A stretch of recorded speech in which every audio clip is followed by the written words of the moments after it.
আল্লাহু আকবার।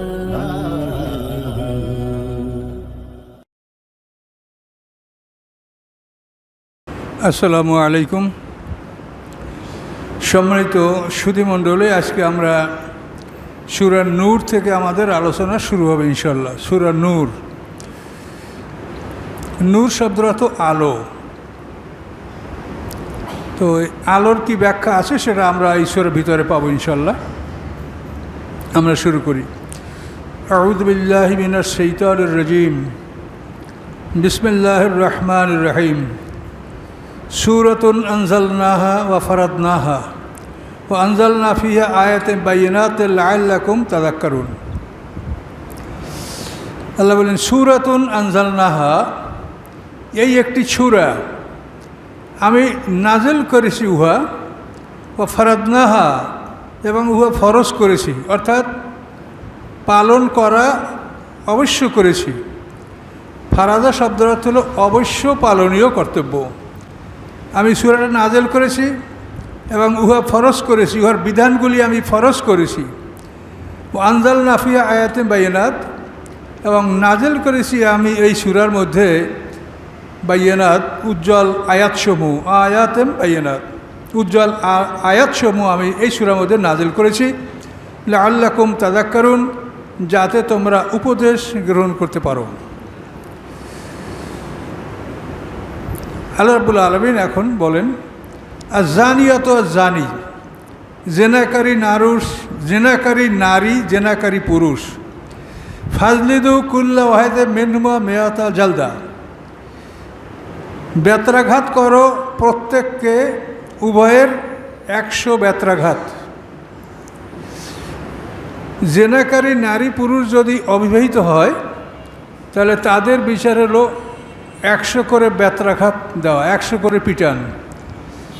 জালদা শব্দের অর্থ চামড়া, ওই যে লাঠিগুলি চামড়া দ্বারা জড়ানো থাকে, খুব মজবুত লাঠি, এই লাঠি তাকে 100 পিটান মারবে যদি অবিবাহিত নারী পুরুষ জেনা করে, নারীকেও পুরুষকেও উভয় 100। তো 100 পিটানদের আগে যদি তার মৃত্যু হয়ে যায় তাহলে তাকে কবর দিয়া বাকি পিটানগুলি কবরের উপরে মারতে হবে। এটা আল্লাহর বিধান। তাহলে বলেন জানিয়াত, জেনাকারী নারী, আর জানি, জেনাকারী পুরুষ, ফাজলিদু, বেত্রাঘাত করো, কুল্লা ওয়াহিদিন মিনহুমা, তাদের উভয়কে, মিআতা জালদা, 100 বেত্রাঘাত। ওয়ালা তা'খুযহুম বিহিমা রাফাতান ফি দীনিল্লাহ, এবং তোমাদেরকে যেন না ধরে, তোমরা যেন ধৃত না হও, বেহেমা তাদের ক্ষেত্রে, রাফা তোমাদের দয়া, অর্থাৎ তোমাদের দয়া যেন তোমাদেরকে বাধা না দেয়, তোমাদেরকে ধরে না রাখে, ফি দীনিল্লাহ, আল্লাহর দিনের ক্ষেত্রে। ইন কুনতুম তু'মিনুনা বিল্লাহ, যদি তোমরা হও যে তোমরা ঈমান এনেছো আল্লাহর প্রতি, ওয়াল ইয়াউমিল আখির, এবং পরকালের প্রতি। ওয়ালিয়াশহাদ আযাবাহুমা তায়ফাতুম মিনাল মুমিনিন, এবং যেন দেখে তাদের শাস্তি মুমিনদের একটি দল। অর্থাৎ এই বিচারটা গোপনে করা হবে না, মসজিদের সামনে নামাজের পরে এই বিচার করা হবে, যাতে একদল মুমিন এটা দেখতে পারে এবং যারা দেখবে তারাও যেন ভীত হয়, সতর্ক হয়। এই জন্য বলা হচ্ছে যে ওয়ালিয়াশহাদ আযাবাহুমা, এবং যেন দেখে তাদের শাস্তি একদল মোমেন। ওয়ালিয়াশহাদ আযাবাহুমা, এবং যেন দেখে তাদের শাস্তি, তায়ফাতুম মিনাল মুমিনিন, মোমেনদের একটি দল। মানে বিষয়টা গোপনে যেন করা না হয়, প্রকাশ্যে মসজিদের সামনে করা হবে, যাতে এটা দেখে অন্য সবাই ভীত হয়ে যায়। এটা সরাসরি কোরআনের আইন, অথচ আমরা যে জগতে বেশি আছি সেখানের অবস্থা তো আমরা দেখতেই পাচ্ছেন। এজন্য আমরা সবাই আল্লাহর কাছে যাব, আল্লাহর কাছে আমরা প্রত্যেকেই উপস্থিত হব, এবং আমাদের জীবনের হিসাব কোরআন অনুসারেই আল্লাহ আপনার কাছে, আমার কাছে প্রশ্ন করবে যে আমি তোমাকে জেনার বিচার এই কোরআনে এভাবে বলে দিয়েছি, তুমি কি করেছো। খুবই ভয়ঙ্কর জিনিস। এই জন্যই আল্লাহ তাআলা কোরআনে সূরা মায়েদার ৬৮ নম্বর আয়াতে বলেছেন কুলিয়া আহলাল কিতাবে লাস্তুম আলা শাই, হে আহলে কিতাব তোমরা কোনো কিছুর উপরে নও, তোমাদের কোনো ভিত্তি নাই, ভিত্তিহীন। হাত্তা তুকিমুত তাওরাত ওয়াল ইনজিলা, যতক্ষণ না তোমরা প্রতিষ্ঠা করো তওরাত ইনজিল, ওমা উনজিলা ইলাইকুম মির রাব্বিকুম, এবং যা অবতীর্ণ হয়েছে তোমাদের প্রতি তোমাদের রবের নিকট হতে, অর্থাৎ আল কোরআন। এই কিতাবগুলি ইহুদিদেরকে বলছেন আল্লাহ তওরাত কিতাব প্রতিষ্ঠা করতে, খ্রিস্টানদেরকে আল্লাহ বলছেন ইনজিল কিতাব প্রতিষ্ঠা করতে, আর ইহুদি খ্রিস্টান মুসলমান এখন যারাই আছে তাদের সবাইকে মিলে আল্লাহ বলছেন কোরআন প্রতিষ্ঠা করতে।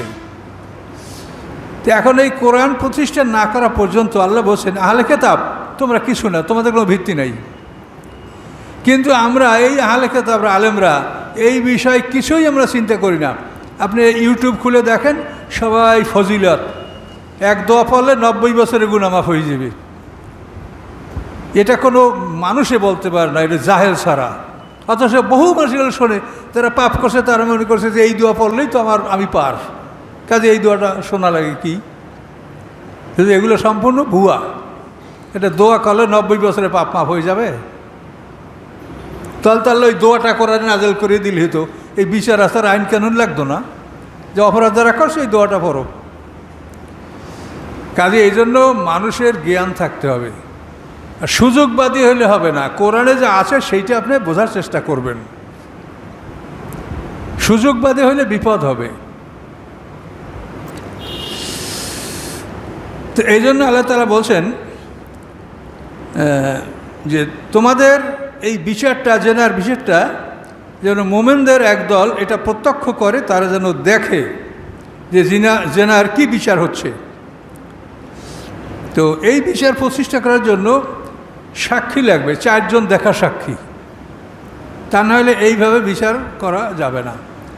যদি এই 4 জন দেখা সাক্ষী না হয় তাহলে তাদেরকে আপনারা সাবধান করবেন, সতর্ক করবেন, মন্দ বলবেন, ধমকাবেন, কিন্তু এই বিচার আপনি করতে পারছেন না। এটা আল্লাহ 4 জন সাক্ষী এটার জন্য অনিবার্য করেছেন, এবং 4 জন পুরুষ সাক্ষী।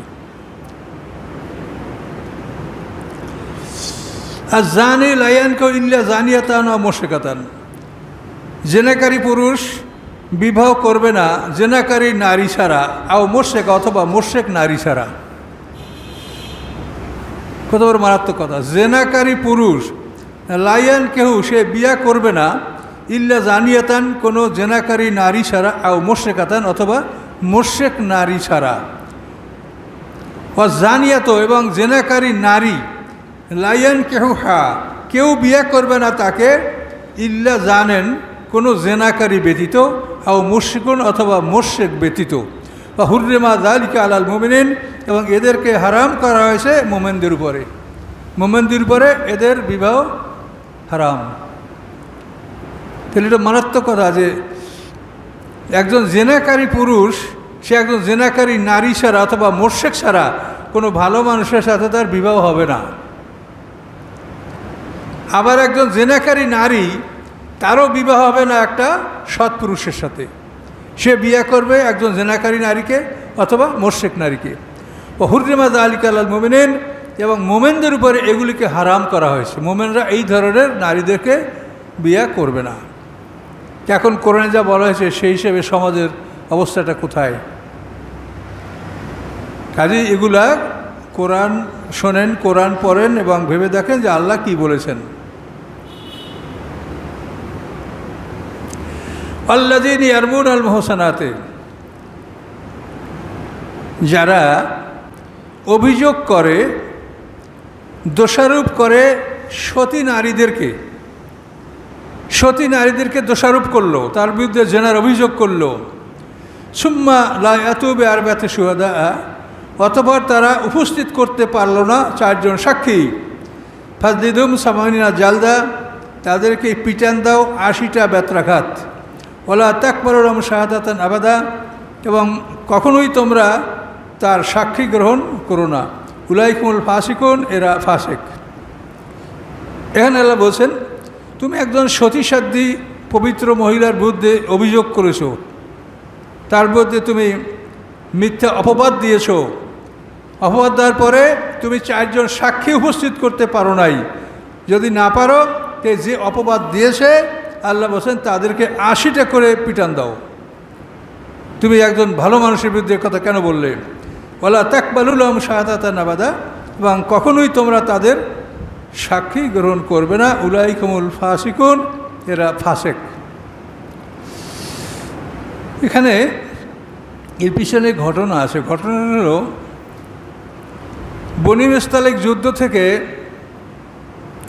আল্লাহ রসুল যখন ফিরছিলেন, তো সেই ফেরার পথে ওই যুদ্ধে অনেক মুনাফেকরাও আল্লাহ রসুলের সাথে ছিল। তো ওই যুদ্ধে ফেরার পথে হযরত আয়েশা সিদ্দিকার বিরুদ্ধে মুনাফেকরা একটা দুর্নাম রটিয়েছিল। ঘটনাটা খুব বড়, যে আল্লাহ রসুল যখন যুদ্ধ শেষ করে মদিনা পথে রওনা করেছেন, তখন এক জায়গায় রাত কাটিয়েছেন। এরপরে যখন শেষ রাত্রে ভ্রমণ করার সময় হয়েছে, তখন আল্লাহ রসুল সবাইকে বলেছেন যে তোমরা প্রস্তুতি নাও। তখন সবাই প্রস্রাব পায়খানা সেরে নামাজ পড়ে, আউয়াল ওয়াক্তে নামাজ হইলে আর না হয়তো রেডি হইতে হবে। তো এইভাবে আয়েশা সিদ্দিকা আল্লাহ রসুলের সাথে ছিলেন। আল্লাহ রসুল যখন কোনো জেহাদে যেতেন, তখন তার 9 স্ত্রী ছিল, তাদের নামে লটারি করতেন। যার নাম আসতো তাকে নিয়ে আল্লাহ রসুল সফরে যেতেন। তো ওই সময় আল্লাহ রসুলের সফর সঙ্গিনী ছিলেন আয়েশা সিদ্দিকা রাদিয়াল্লাহু তাআলা আনহা। তো আল্লাহ রসুল যখন শেষ রাত্রে সবাইকে রওনা করতে বললেন, আয়েশা সিদ্দিকা বলেন যে আমিও লোকজন থেকে অনেক দূরে ইস্তেনজার জন্য চলে গিয়েছিলাম, কিন্তু ফিরে এসে দেখি যে আমার গলার হার নাই, আমার হার হারিয়ে গেছে। তো আয়েশা সিদ্দিকা বলেন যে আমি যেখানে ইস্তেনজা করতে গেছিলাম সেই পথে আবার চলতে লাগলাম। তো চলতে চলতে আমি খুঁজে আমার হার পেলাম, কিন্তু হার খুঁজে আমি যখন আমার কাফেলার কাছে আসলাম, তখন দেখি যে সবাই রওনা করে চলে গেছে, কেউ নাই। আর আমার যে উট এবং আমার যে পালকি, এইটা যাদের বহন করার দায়িত্ব ছিল, তারা খালি পালকি উটের উপরে তুলে দিয়েছে। এই খালি পালকি নিয়ে তারা চলে গেছে। আমি যে ওর মধ্যে নাই এটা তারা অনুভব করতে পারে নাই। হয়তো রাতের নিদ্রার চোখ ঘুমের কারণে। আর আয়েশা সিদ্দিকা অল্প বয়সী হালকা বয়সের মানুষ ছিল, হয়তো 4 জন মানুষ ওই পালকিটা তুলছে, কাজেই তারা ভাবতে পারে না এর মধ্যে মানুষ নাই, চলে গেছে। আয়েশা সিদ্দিকা বলেন যে আমি ওখানেই বসে পড়লাম, যে আল্লাহ রসুল যখন পরবর্তী মঞ্জিলে আমাকে দেখতে পাবেন না, তখন এখানেই তিনি আমাকে খোঁজ করবেন। এই জন্য আমি ওখানেই বসে থাকলাম। তো আমি ওখানে এভাবে আমার হালকা ঘুম আসলো। এর মধ্যে আমি একটা আওয়াজ শুনলাম, একজনে ইন্না লিল্লাহি ওয়া ইন্না ইলাইহি রাজিউন পড়লেন। এই আওয়াজ শুনে আমার ঘুম ভেঙে গেল। এই লোক হলো সাফওয়ান ইবনে মুআত্তাল। এই লোকটার দায়িত্ব ছিল যে কাফেলার সবার পিছনে এসে আসবে এবং দেখবে যে কেউ কিছু ফেলে গেল নাকি। এই সাফওয়ান ইবনে মুআত্তাল হযরত আয়েশা সিদ্দিকাকে দেখে ইন্না লিল্লাহ পড়লেন এবং নিজের উটটাকে বসিয়ে দিলেন এবং আয়েশা সিদ্দিকায় সেই উটের উপরে আরোহণ করতে বললেন এবং তিনি উটের রশি ধরে দ্রুত অগ্রসর হতে লাগলেন। অগ্রসর হয়ে হয়ে তিনি আল্লাহ রসুলের কাফেলার সাথে মিলে গেলেন। এভাবে আয়েশা সিদ্দিকা রাসূলের কাফেলার সাথে মিলে অগ্রসর হতে থাকলেন। কিন্তু মুনাফিকরা দুর্নাম রটালো যে এরা নির্জনের শেষ রাতে এক নারী এক পুরুষ, কাজে এরা অপরাধ করেছে। এখন এই কথা মুনাফিকরা বলার পরে আল্লাহ রসুলের কানে এই কথা গেছে, সাহাবীদের কানে গেছে, কিন্তু আয়েশা সিদ্দিকার কানে যায় নাই।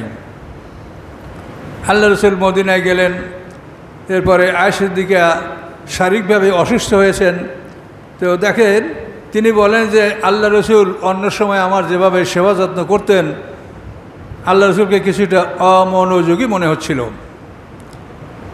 তখন আয়েশা সিদ্দিকা বললেন যে আমি আমার বাবার বাড়ি যাব। তা আল্লাহ রসুল বললেন যাও। সেখানে আল্লাহ রসুল আবু বকর সিদ্দিকের বাড়িতে চলে গেলেন। কিন্তু এই বিষয়টা নিয়ে সমাজে ভীষণ একটা তোলপাড় কথা কাটাকাটি হতে থাকলো। আব্দুল্লাহ ইবনে উবাই হলো মুনাফিকদের সর্দার। সে খাজরাজ গোত্রের লোক, মানে মদিনার আনসাররা 2টা দল, আওস এবং খাজরাজ। তো এই আব্দুল্লাহ ইবনে উবাই ছিল খাজরাজ গোত্রের লোক, সেই এইটাকে ব্যাপকভাবে ছড়িয়েছে আয়েশা সিদ্দিকার বিরুদ্ধে।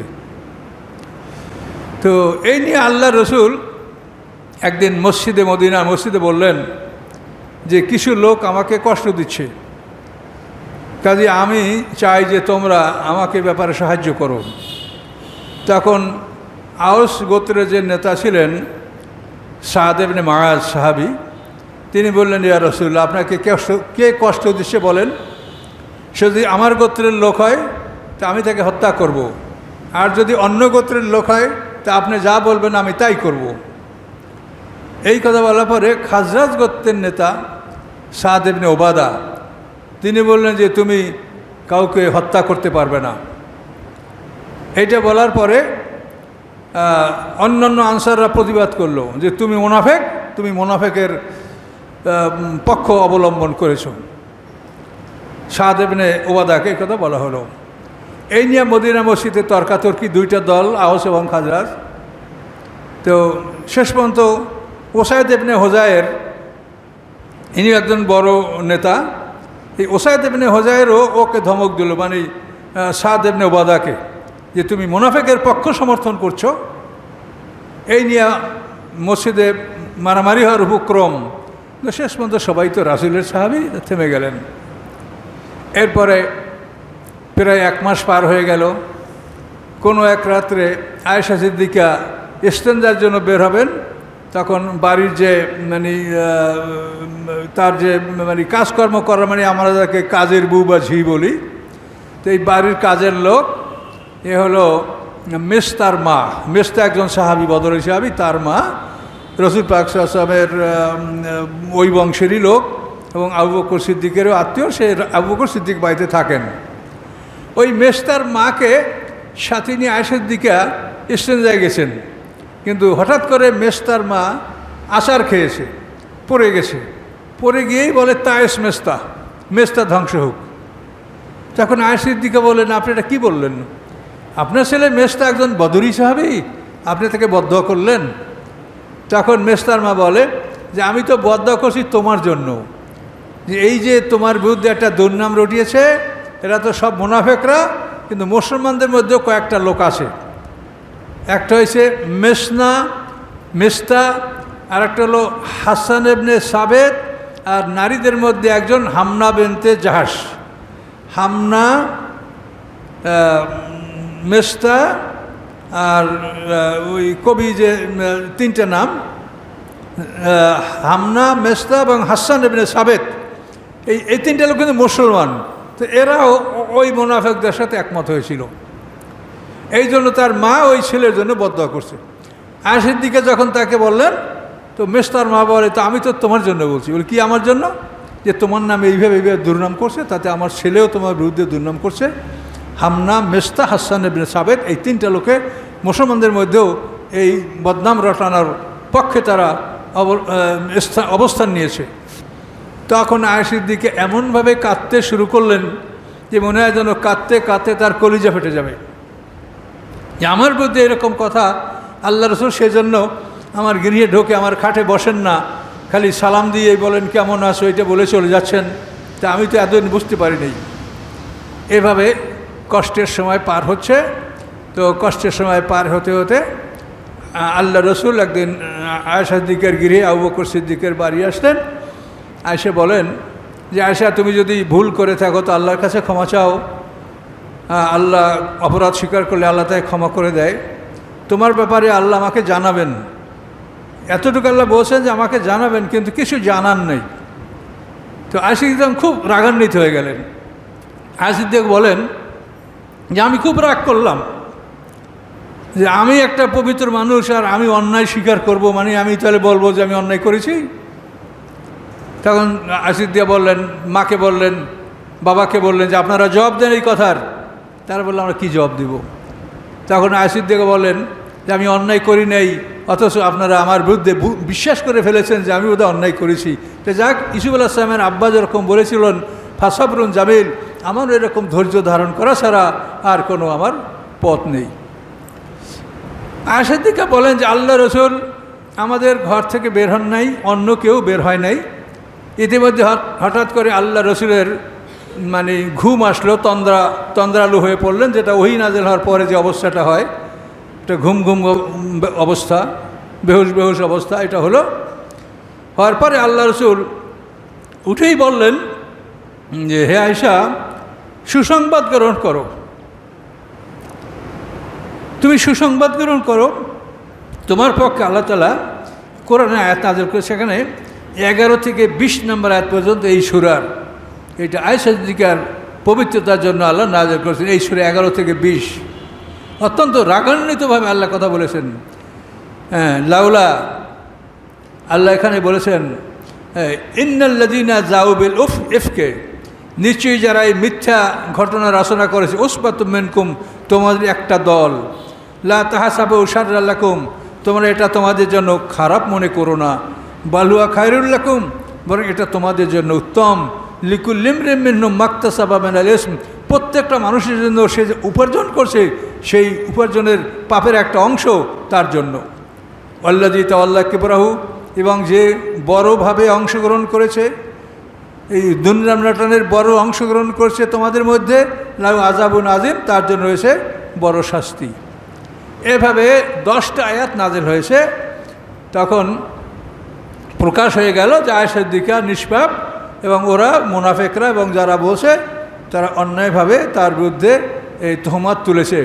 তখন তাদের প্রত্যেককে 80টা করে বেত্রাঘাত এটা দেওয়ার জন্য আল্লাহ রাসূল আদেশ দিলেন, 80টা পিটান, যে তুমি একটা মানুষের বিরুদ্ধে অন্যায়ভাবে এ কথা বলছো, তুমি সাক্ষী উপস্থিত করো।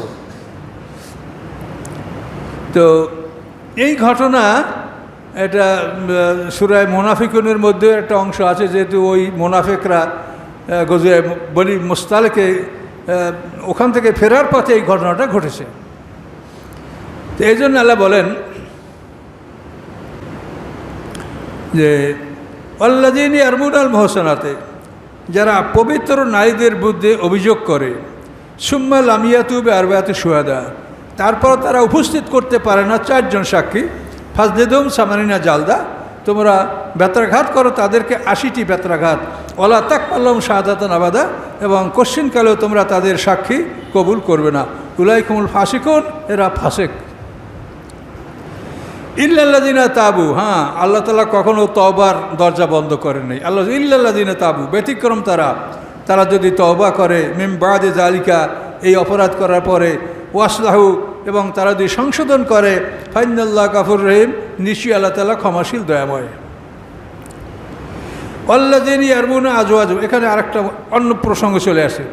আল্লাযীনা ইয়ারমুনা আজওয়াজাহুম, যারা অভিযোগ করে, অভিযোগ তোলে তাদের স্ত্রীদের ব্যাপারে, ওয়ালাম ইয়াকুল লাহুম শুহাদা, এবং নাই তাদের জন্য কোনো সাক্ষী, ইল্লা আনফুসুহুম, তারা নিজরা ছাড়া, ফাশাহাদাতু আহাদিহিম, তাদের একজন আর সাক্ষী, আরবাউ শাহাদাতিন বিল্লাহ, 4 বার আল্লাহর নামে সাক্ষী দিবে, আল্লাহর নাম নিয়ে সাক্ষী দিবে, ইন্নাহু লামিনাস সাদিকিন, নিশ্চয়ই সে সত্যবাদী, ওয়াল খামিসাত, এবং 5বার সে বলবে লানাত আলাইহি, তার উপর আল্লাহ লানাত, ইন কানা মিনাল কাযিবিন, যদি হয় সে মিথ্যাবাদীদের অন্তর্ভুক্ত। ঘটনা না শুনলে বুঝবেন না। এখানে ব্যাপার হলো, কোনো পুরুষ যদি তার নারীর বিরুদ্ধে অভিযোগ করে, এখানে ঘটনা ঘটছে, হেলাল ইবনে উমাইয়া নামক এক সাহাবী, তিনি আল্লাহ রাসূলের কাছে বলেন যে আমি কাজ করতেছিলাম, তো রাত্রে ক্ষেতের থেকে আমি বাড়িতে আসি, বাড়িতে আসার পরে আমার স্ত্রীকে দেখছি যে সে তার চাচাতো ভাইয়ের সাথে জেনায় লিপ্ত আছে। তো এই কথা বলার পরে আল্লাহ রাসূল তো অবাক হয়ে গেলেন যে তুমি এই কথা বললে তুমি কি 4 জন সাক্ষী আনতে পারবা? না পারলে তো তোমাকে 80টা পিটান খেতে হবে।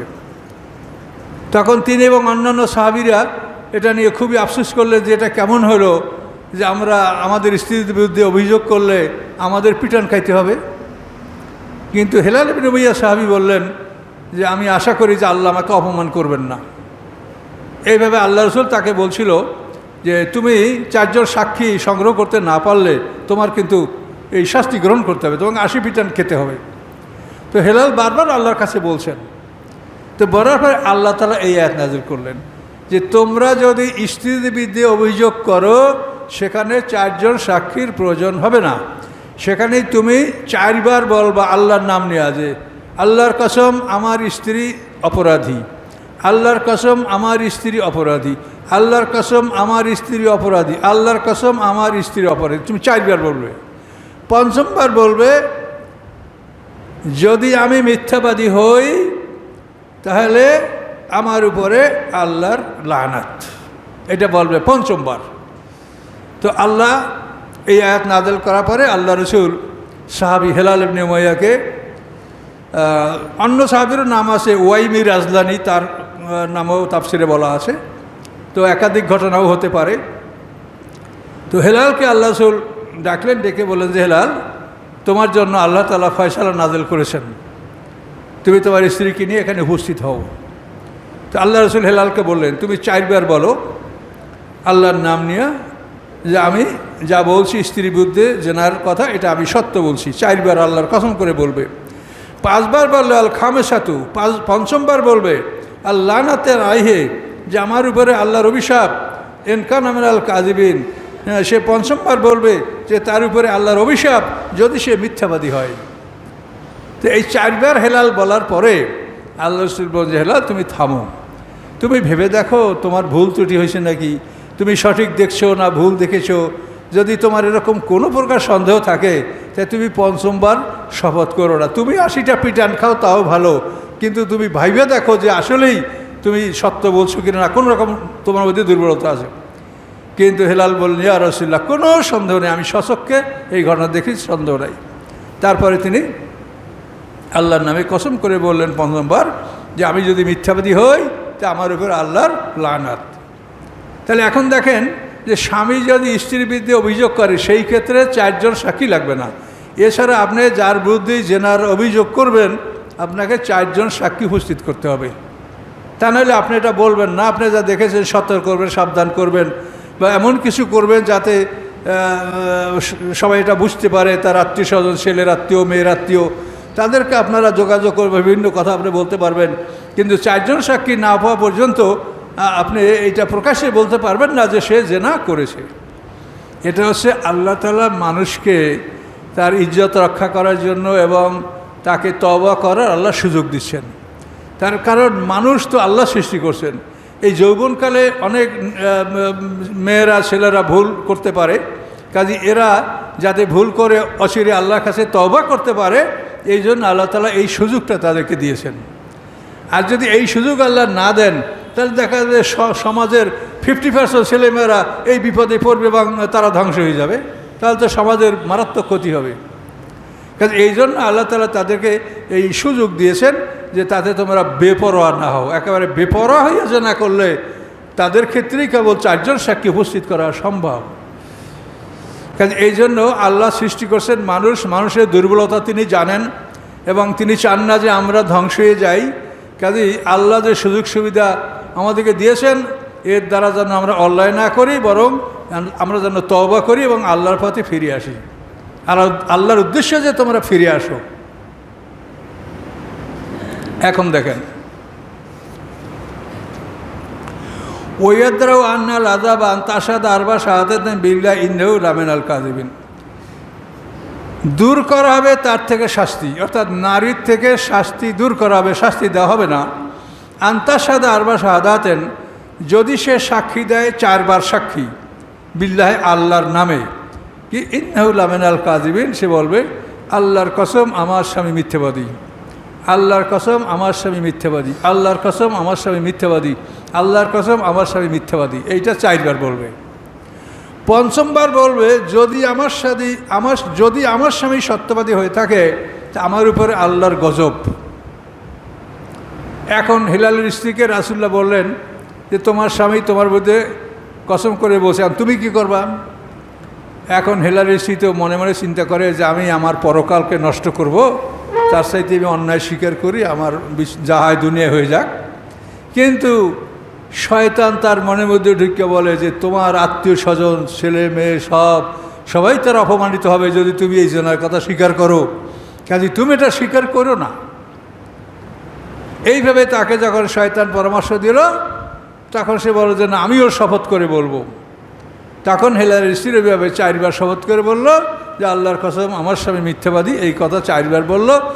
বলার পরে 5মবারে আল্লাহ রসুল তাকে আবার সতর্ক করলেন যে হেলালের স্ত্রী, মনে করো দুনিয়ার শাস্তি হালকা, পরকালের শাস্তি মহাশাস্তি। কাজে তুমি যদি অন্যায় করে থাকো তো অন্যায় স্বীকার করে বিচার নাও, তুমি 5বার বলো না। তখন সে কিছু সময়ের জন্য থেমে গেছিল। থেমে যাওয়ার পর আবার শয়তান তাকে ওই পরামর্শই দিল যে তুমি যদি এই শাস্তি গ্রহণ করো তাহলে সমাজে তুমি অপমানিত হচ্ছ, তোমার আত্মীয় স্বজন সব অপমানিত হচ্ছে, কাজেই তুমি স্বীকার করো না। তারপরে মহিলা 5মবার শপথ করল যে আমার স্বামী যদি সত্যবাদী হয়, আল্লাহর কসম, যদি আমার স্বামী সত্যবাদী হয় তা আমার উপরে আল্লাহর গজব। বলার পরে আল্লাহ রাসূল বললেন যে তোমরা দুজন এমনভাবে পৃথক হয়ে গেলে যে কোনো দিন কোনোভাবে আর তোমরা একসাথে হতে পারবে না। তালাক দিলে অন্য স্বামী গ্রহণ করলো, সে তালাক দিল, আবার তোমরা প্রথম স্বামীর কাছে আসতে পারবে, সুযোগ আছে। কিন্তু এইভাবে যারা কসম করে যারা মানে একে অপরের বিরুদ্ধে কসম যারা করলো, তারা কোনো দিন আর একে অপরের সাথে তাদের একত্রিত হওয়ার কোনো সুযোগ নাই। এইভাবে আল্লাহ তাআলা আদেশ দিলেন এবং আল্লাহ রসুল তাদেরকে জানিয়ে দিলেন। এখন দেখেন, কোরআনে মানুষের দৈনন্দিন জীবনে যে সমস্যাগুলি আসতে পারে এগুলি সব সমাধান দেওয়া আছে, কিন্তু আমরা কোরআন থেকে দূরে, আমরা কোরআনের কথা বলি না। আলেম ওলামাদের অবস্থাতে এমনই দেখবেন যে কোরআনের কথা শুনলে মনে হয় যেন তাদের শরীরে জ্বর উঠে যায়, শুনতেই পারে না। আল্লাহ জানে এদের কি অবস্থাটা হয়েছে। তো যাই হোক, যার কবরে সে যাবে, আমার কবরে আমি যাব, আপনি যাবেন। আমাদের কথা হচ্ছে যে কোরআনে কি আছে এই কথাগুলি আপনাদেরকে জানিয়ে দেওয়া। আর আমার জীবনের উদ্দেশ্য এটাই যে আমি আল্লাহর এই কোরআনের কথাগুলি যেন মানুষের কাছে পৌঁছে দিতে পারি। এই জন্য চেষ্টা করেছি, আমি তাফসীর লিখেছি, শব্দার্থ সেটা কোরআন লিখেছি, সেটা এখনও বের হয় নাই।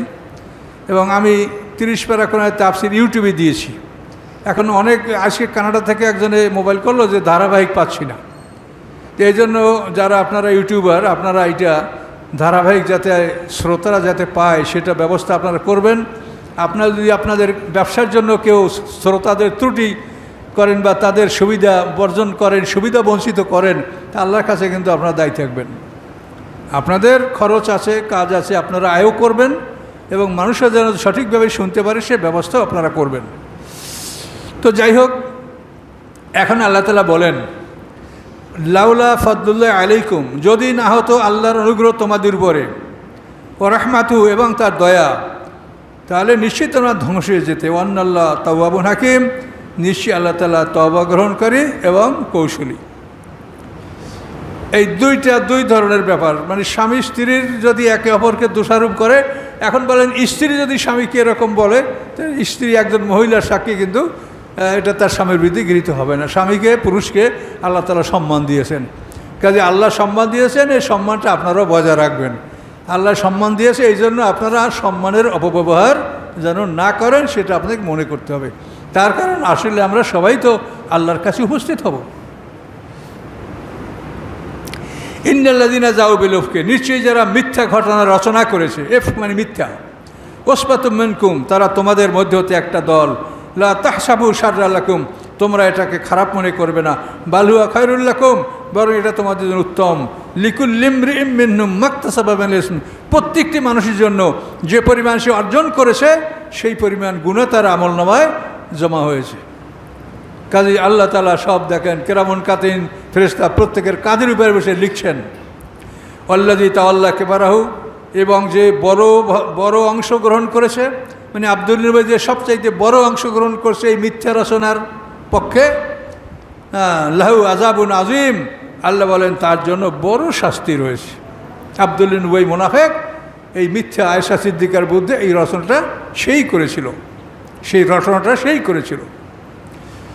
আল্লাহ বলেন, রাগ করে বলছেন, লাউলা, কেন করলে না তোমরা, ইস সামিতুমুহু, যখন তোমরা এই কথা শুনলে, জন্নাল মুমিনুনা, ধারণা করবে মোমেনরা, মোমেনাত এবং মোমেন নারীরা, মোমেন পুরুষরা, মোমেন নারীরা, বিআনফুসিহিম খায়রা, তারা নিজেদের অন্তরে ভালো মনে করবে যে আয়েশা সিদ্দিকা রাসূলের স্ত্রী, আল্লাহ রসুলের ঘরের সে নারী, আবু বকর সিদ্দিকের কন্যা, তার ব্যাপারে তোমরা ভালো ধারণা কেন করলে না? আল্লাহ ধমকাচ্ছেন। এস সাময়িত তুমুহু, তোমরা যখন এটা শুনলে তো মোমেন পুরুষরা মোমেন নারীরা তোমরা মনে মনে এটাকে ভালো মনে করলে না কেন? অকালু, এবং তোমরা কেন বললে না হাজা ইফকু মুবিন, যেটা স্পষ্ট মিথ্যা। লাউলা যাও আলী আরবেতু শুহাদা, আল্লাহ বলেন তোমরা কেন 4 জন সাক্ষী উপস্থিত করলে না? হ্যাঁ, ফায়জলাম ইয়াতুবি শুহাদা, যখন তারা সাক্ষী উপস্থিত করতে পারল না, ফাউলাই কেন্দালেমুল কাজবুন, এই লোকগুলি আল্লাহর কাছে মিথ্যাবাদী। আল্লাহ ফদ্দুল্লাহ আলাইকুম, যদি না হতো আল্লাহর অনুগ্রহ তোমাদের পরে, ও রাহমাতু, এবং তার দয়া, ফির দুনিয়া ও আখিরাত, দুনিয়া এবং আখিরাতে, লামাসাকুম, অবশ্যই স্পর্শ করতো, ফিমা আফাতুম, যে কাজের মধ্যে তোমরা প্রবেশ করেছো, হ্যাঁ, আযাবুন আযীম, বড় অপরাধ, বড় শাস্তি তোমাদেরকে স্পর্শ করতো। ইস্তালাক্কানু বিআলসিনাতিকুম, যখন তোমরা মুখে মুখে এটা এক মুখ থেকে আর এক মুখে তোমরা গ্রহণ করতেছিলে।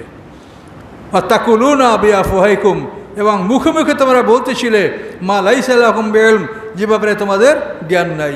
ওয়াতাহসাবুনাহু হাইয়ানা, তোমরা মনে করেছিলে এটা খুব হালকা ব্যাপার, ওহু ইনদাল্লাহি আযীম, এটা আল্লাহর কাছে খুব বড় ব্যাপার। আলাউলা, কেন তোমরা করলে না? এর সামিতুমুহু, যখন তোমরা এটা শুনছিলে, কুলতুম, তোমরা বলতে মা ইয়াকুনুল্লানা, আমাদের পক্ষে শোভনীয় নয়, আর নাতাকাল্লামু বিহাযা, যে এই বিষয়ে আমরা কথা বলবো। সুবহানাকা, পবিত্রতা আপনার হে আল্লাহ, হাযা বুহতানুন আযীম, এটা একটা বড় মিথ্যা অপবাদ, এটা কেন বললে না তোমরা? ইয়াইজুকুমুল্লাহু, আল্লাহ তোমাদেরকে নসিহত করছেন, আন তাউদু লিমিসলি হাযা, যে এইরকম কাজে যেন জীবনে তোমরা অংশগ্রহণ না করো, ইন কুনতুম মুমিনিন, যদি তোমার মুমিন হয়ে থাকো। ইউবাজ্জিনুল্লাকুমুল আয়াতে, আল্লাহ তার আয়াতগুলি তোমাদের স্পষ্ট বর্ণনা করে দিচ্ছেন। আল্লাহু আলিমুন হাকিম, আল্লাহ তাআলা মহাজ্ঞানী মহাকৌশলী। ইন্নাল্লাযীনা ইউহিব্বুনা আন তাশিয়াল ফাহিশাতু, নিশ্চয়ই যারা ভালোবাসে যে ছড়িয়ে পড়ুক অশ্লীলতা, ফিল্লাযীনা আমানু, মুমিনদের বিরুদ্ধে, লাহুম আযাবুন আলীম, তাদের জন্য বেদনাদায়ক শাস্তি, ফিদ দুনিয়া ওয়াল আখিরা, দুনিয়া এবং আখিরাতে। আল্লাহু ইয়ালামু আনতুম লা তা'লামুন, আল্লাহ জানেন তোমরা জানো না। একটু সময় 1 মিনিট বেশি হলো, মানে এটা আবার দ্বিতীয় ঘটনা, এটা সমাপ্ত করে দিলাম এই পর্যন্ত, আমাদের সমাপ্ত 20 নম্বর আয়াত পর্যন্ত। তাহলে আল্লাহ তাআলা হযরত সিদ্দিকার পবিত্রতার ব্যাপারে এই কথাগুলি আল্লাহ বলেছেন।